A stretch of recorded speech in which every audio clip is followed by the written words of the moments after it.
As you've probably noticed, the best way to come up with your ideas in philosophy is not to sit in an armchair, close your eyes to the world, and try to come up with fully formed ideas. The best philosophical thinking happens when you're talking, which is why the philosophy talk followed by a question and answer session is the best way to see philosophy in action, rather than sitting with your door closed trying to scribble out ideas.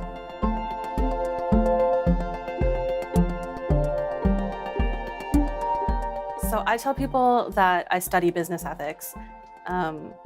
So let me back up. There's my 1-minute canned answer of what my research is, which is that I study harm reduction in corporations. So harm reduction started in the addictions and drug use area, and it was a way to manage drug use without requiring that people stop using drugs. So I take that and I apply it to corporations. So you can keep making money, but we're going to reduce the harms related to you making money. I tell people that I teach philosophy, then you get one of two reactions. You get, oh, what's that? But really often I get, oh yeah, I took a first-year philosophy class in undergrad and I loved it. And then I'll ask them where they went and what they took, and they'll tell me that they got a bad grade and they didn't understand what was happening. And so I'll tell them, well, here's the kind of things that I teach. I tell them that I teach moral philosophy. What I think is interesting is thinking about how people make decisions about morality, what people think of as right and wrong, and how they can sometimes act or fail to act on those beliefs. It's a big department. We do lots of different kinds of research, but a lot of people in the department do research that's kind of at the intersection of philosophy and some other thing, right? Yeah. Mm-hmm. Right? We have engineering students, and especially in philosophy, math students and computer science students who take a philosophy elective in their second year and realize all those abstract questions I think are really interesting in physics or math or computer science are questions that they ask in philosophy too. And so they kind of come to us late. And seeing how good those students are and seeing how many different ways you can get into philosophy and kind of apply it to your original home discipline, I think probably informs how we think about grad students. So it's why we take students who say just have a minor in philosophy.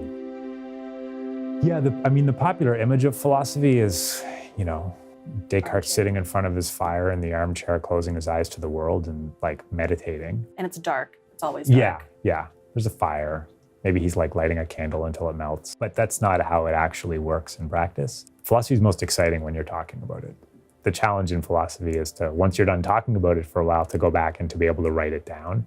And of course, the writing it down informs the idea too. It's never fully formed before you start writing it, because trying to actually get it in words on the page inevitably changes the idea too. And then that just iterates. Then you just go back and talk to your colleagues about it some more. I like to give students a lot of latitude in setting up their project. The student should have a lot of freedom to decide what it is that they want to study. The role of the supervisor is not necessarily going to be like the role of a teacher, right? I'm not teaching you about business ethics because you know more about it than me. So my job is not to teach you content. Right? Your job is to go out and learn content. If anything, your job is to teach me about some content. So my role instead is going to be something like an editor, right? So I'm going to try to make your presentation of the content and the argument as good as it can be, even if I don't agree with it. So I think we agreed about a lot of things in your thesis, but we probably disagreed about a whole bunch of things in your thesis. I didn't try to make you change them. I just said, hey, here's the places where I disagree. And so I think here are some places where the argument needs to be stronger, so that even someone who thinks like I do can see that this is a good argument and this is as persuasive as it can be.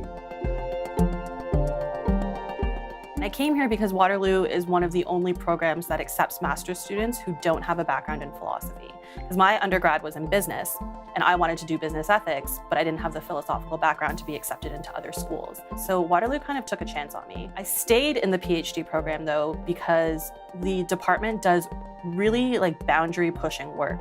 We do a lot of applied philosophy, we do a lot of feminist philosophy, critical race theory, disability studies. We do a lot of philosophy that a lot of people don't normally associate with philosophy. And I also stayed because the department here is just great. The professors here want you to do well. The professors here have their doors open and let you walk in when you don't have office hours. And your offices are right down the hall from us. So we eat lunch together and can have dialogues about philosophy. Having such a supportive environment really lets me do my best work.